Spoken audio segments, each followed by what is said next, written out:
every day is a thrill to be a musician, because when I was 11, a teacher took me to see Buddy Rich and his Killer Force Orchestra, and that was, when I was 11, that really set, that's exactly what I wanted to do then, was just play the drums. Pleaded with my mother to buy me a drum set, which was like, there's just no way, you know, my daughter's not playing the drums kind of attitude. And but then I remember she bought me I begged for a snare drum, which is the first drum you would get, and she came home, didn't know a drum from anything. And so I'd be practicing on this tom-tom, and then I finally got into drum set when I was in high school. I was terrified to try out for the jazz band. But I think one thing that Diva does, which is great, is certainly role models for the young women, that if they want to take it seriously, that yes, there is hope. And the second thing is for any students, we're the only big band that a lot of kids have ever seen. A lot of the women, older women from, you know, like 60 on up, you know, sometimes they'll come to the stage.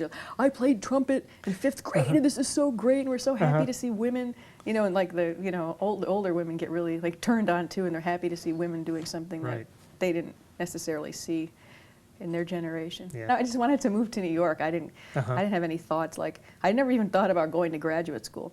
And I was at SUNY Binghamton. There was a concert there, and a bassist, Michael Moore, was the bass player, and I loved the way he played. And my first thought was, if I ever get to make a CD, I'm going to ask him to play with me, which I did.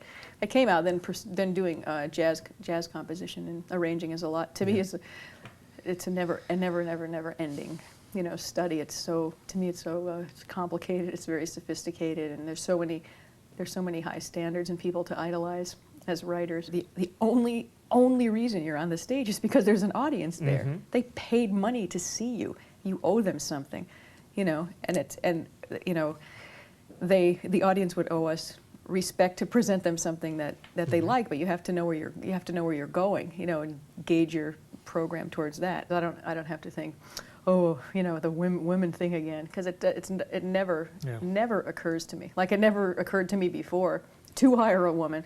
Now it never occurs to me to worry, like, oh, should I hire a man? Should I hire a woman? I mean, I never think of that. I just think, who do I like? And I'm lucky now that I'm much more enlightened than I was. Okay, so my 5 CDs. I would take a Buddy Rich compilation CD, or his big Swing Face album, which I love. I would take one of my Mel Lewis albums. I have to think about which one to take. Probably the one with Groove Merchant on it, Mel Lewis. I'd probably take... I can't tell you this. I have to whittle down my list, but I'd take a Ray Brown Trio album with Jeff Hamilton and Gene Harris on it.